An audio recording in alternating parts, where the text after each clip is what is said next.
Agradeço pelo interesse. Meu nome é Nicola Maiar, eu sou coordenador do NAU do Instituto de Informática e vou apresentar alguns resultados relativos à análise do período ERE e compará-lo, na medida do possível, com o que aconteceu antes.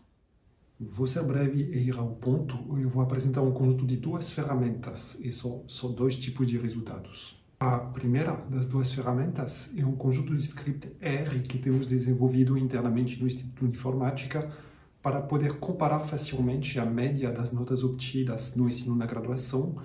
Em primeiro lugar, podemos comparar dessa forma as médias obtidas semestre por semestre no conjunto das disciplinas do Instituto de Informática. Aqui nesse grafo, por um dado semestre, cada ponto representa a nota obtida por uma disciplina, e a gente vê como essas notas se distribuem entre um valor mínimo e um valor máximo. Essa representação gráfica mostra também, por meio de caixas verticais, a distribuição. Em cada caixa são agrupados 50% das notas, 50% das disciplinas. O valor máximo da caixa, a sua borda superior, mostra, portanto, a nota mínima obtida pelos 25% das disciplinas que mais bem foram notadas, o quartile máximo, e, simetricamente, todas as notas abaixo do valor mínimo do caixa representam as notas dos 25% das disciplinas que tiveram a pior avaliação. Por fim, o traço mais grosso ali no meio, mais ou menos do caixa, representa a média aritmética das notas das disciplinas.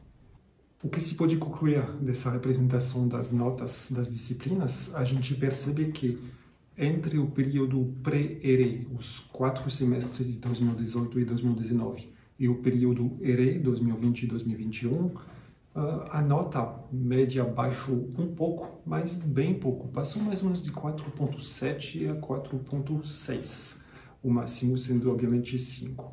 Então, de uma certa forma, as notas eram boas, continuaram boas, e houve sim uma pequena diminuição durante o ensino remoto emergencial, mas nada muito significativo do ponto de vista estatístico. Nota-se também que em 2 semestres específicos do ERE, o primeiro, 2020/1, e o último, 2021/2, o tamanho da caixa, que agrega 50% das notas, é maior, teve uma dispersão maior das notas. O primeiro semestre talvez faça mais sentido, porque como todo mundo passou brutalmente a ensinar de forma remota, houve uma disparidade muito grande, uma reação muito diferente entre cada professor. É mais curioso verificar esse resultado no último semestre do ensino remoto, mas é isso que mostra a estatística também. Outra forma de representar o desempenho comparado no época pré-ERE e ERE é calcular a média, simplesmente, das notas obtidas pelas disciplinas dos 4 semestres pré-ERE, 2018 e 2019, e a média das notas obtidas nos 4 semestres do ERE, 2020 e 2021. Dessa forma, para cada disciplina se obtém uma nota única pré-ERE, uma nota única durante o ERE, e com essas duas notas é um ponto que representa cada disciplina nesse gráfico aqui. Se nada mudou, se as avaliações média pré e durante o ERE ficaram iguais, o ponto se encontra na diagonal principal do grafo. E o que vocês podem ver é que muitas das disciplinas, de fato, se encontram mais ou menos nessa diagonal. Ou seja, com essa representação, de novo, verificamos que o ERE teve pouco impacto em termos de notas que os alunos deram. Se a nota baixou durante o ERE, o ponto se encontra significativamente abaixo da diagonal principal. Se a nota aumentou, ela subiu. A gente vê também 2 grupos de disciplinas. Algumas poucas disciplinas tiveram sua nota rebaixada durante o ERE, outras tiveram uma nota em média que aumentou durante o ERE, e na verdade a gente percebe que teve mais disciplinas cuja nota melhorou durante o ERE do que disciplinas cuja nota baixou. Ou seja, de novo, em média, um padrão de não ter tido muito impacto o ERE em termos de satisfação dos alunos em relação às disciplinas. E, em alguns casos, o ERE foi positivo, de acordo pelo menos com essa métrica. Em alguns outros casos, que o departamento pode analisar depois, algumas disciplinas se mostraram mais difíceis a serem ministradas no modo ERE. Isso dito, é óbvio que é preciso também tomar certos cuidados com essas visualizações baseadas em médias, pelo menos por 3 motivos. Primeiramente, já aludi a isso, é aparente quando se olha o detalhe de perto, essas notas, talvez de mais perto do que eu apresentei hoje, que há oscilações semestrais entre as avaliações para algumas disciplinas. O docente pode mudar, o número de turmas pode mudar, a média aritmética tem limites nesse caso, e talvez não seja a boa métrica, certamente não é a melhor métrica para representar o que acontece. Segundo ponto, em todos os casos, nesse grafo e nos outros também, se analisa a média das notas entre disciplinas que tiveram uma avaliação em todos os semestres, o que não é o caso. Também tem casos onde a disciplina foi avaliada, mas não por um número significativo de alunos. Então, nesse caso, são notas que a gente tira, disciplinas que a gente elimina, e talvez sejam justamente aquelas disciplinas que mais necessitariam de uma análise profunda, para as quais a gente não tem os dados suficientes para ter uma avaliação quantitativa desse tipo. Terceira limitação dessa análise, nós estamos falando de um conjunto de disciplinas que tem tido notas boas a sempre, portanto tem um certo efeito de ótica. Se a nota já era 4, 4.5, 4.7, é óbvio que é difícil que melhore muito, e é também relativamente difícil que tenha uma queda drástica de qualidade de um semestre para o outro. Então também, como a gente está trabalhando em cima de um conjunto de disciplinas consideradas como relativamente boas, é difícil analisar muita variabilidade nesses casos. Realmente são alguns pontos fora da curva, em um número muito reduzido. A segunda ferramenta que eu queria trazer foi desenvolvida pela direção do Estudo de Informática na Unal e pela colega Karin Becker. Foi uma enquete destinada aos alunos no fim de 2021 sobre a perspectiva de volta ao ensino presencial em 2021/2. Se vocês lembram, na época, fim de 2021, a URGS não tinha totalmente decidido da forma como íamos reiniciar o semestre em janeiro de 2022, tanto é que reiniciamos e logo depois tivemos que fechar de novo por causa de um surto de Covid. Então, era uma tentativa de analisar a vivência, de ver como os alunos, em suas próprias palavras, tinham vivenciado esses semestres e o quanto eles sentiam falta e queriam voltar ao presencial o quanto antes, ou se eles achavam que que era cedo demais. Então, primeiro, vemos o quão os alunos do Instituto de Informática se mostraram satisfeitos com o ERE, e vejam que menos de 20% estimaram que houve muitas perdas. Tem que tomar cuidado de novo com os termos, porque que menos de 20% estimaram que houve muitas perdas não significa que eles acharam o ensino remoto emergencial uma maravilha. A resposta mais positiva que era possível era cumprir o seu papel, ou seja, era bem aparente na pergunta que o ensino era um paliativo, era um pior caso. Mas mesmo assim é interessante ver que menos de 20% dos alunos estimaram que houve muitas perdas. A gente está muito longe de uma maioria de alunos que teriam realmente se achado muito prejudicados pelo ERE.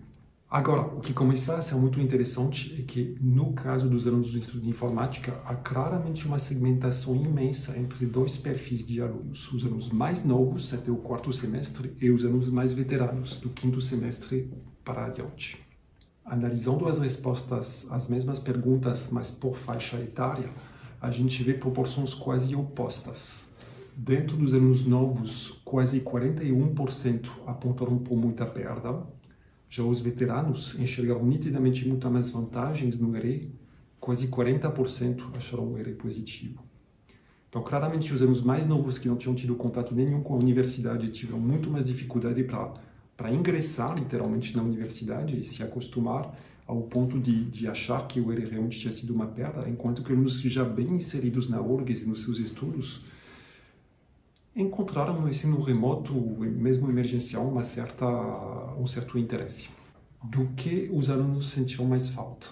Bem, primeiramente dos colegas e dos professores. Foi o contato humano que mais fez falta, muito mais do que da infraestrutura. O que também é interessante, porque um receio nosso era que os alunos, por falta de infraestrutura fornecida pelo Instituto de Informática, não conseguissem estudar. Aparentemente, o que mais realmente prejudicou os alunos foi a falta de contato humano. A infraestrutura, muitos deles, pelo jeito, encontraram em casa suficientemente para poder estudar dessa forma. Notem que quase 22% dos alunos responderam que não sentiram falta de absolutamente nada. Para eles, o estudo de informática e nosso ensino podia ser totalmente virtualizado sem problema nenhum. Quando indagados sobre a perspectiva e a vontade de voltar ao ensino presencial, lembrando que era um debate quente na época, não se sabia na comunidade o quanto era possível ou não, mais uma vez se enxergou a segmentação entre alunos novos e alunos veteranos.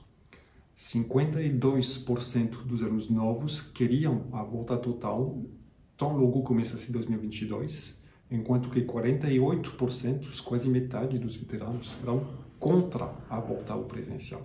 Esses dados podem parecer surpreendentes para colegas de outras áreas. Tem muito a ver em nosso entendimento com dois aspectos específicos da computação. Primeiramente, muitos de nossos alunos possuem equipamentos, têm computadores, têm muito mais do que smartphone, têm webcams, jogam online o tempo todo, eles estão digitalmente muito incluídos e para eles comunicação virtual, estudos virtuais realmente não é um problema nem técnico, nem filosófico, para não dizer que para muitos deles talvez seja mais natural hoje em dia se comunicar e estudar dessa forma pelo YouTube do que fisicamente. O segundo ponto é que, como é de conhecimento, tem uma demanda imensa em Porto Alegre e no Brasil em geral e no mundo, na verdade, por profissionais de TI. Isso significa que dos alunos do ensino de informática, boa parte, se não todos, têm emprego muito rapidamente. Depois de 1, 2, 3 semestres de estudos, eles já acham primeiro um estágio e depois um emprego. A virtualização do emprego em TI, muito mais talvez do que a virtualização do ensino, impactou esses alunos. Muitos de nossos alunos que dificilmente tinham acesso a um emprego físico, agora virtualmente foram contratados, inclusive por empresas internacionais. Nesse contexto, todos, ou quase, nossos alunos no estudo de informática têm uma atividade profissional remunerada e muito bem remunerada, muito mais do que as bolsas que às vezes a gente oferece em iniciação científica.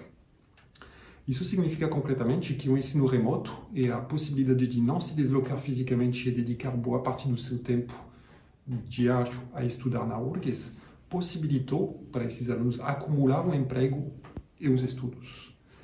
Voltar ao presencial no estudo de informática para muitos alunos nossos significou ter que abrir mão de um emprego que era muito interessante para eles. Então, por isso também, certamente, principalmente para os alunos veteranos, a volta ao presencial não foi enxergada como talvez a coisa mais interessante. Mas, enfim, em conclusão desse estudo simples, o ERE não pareceu ter sido um desastre em termos de satisfação dos alunos no estudo de informática.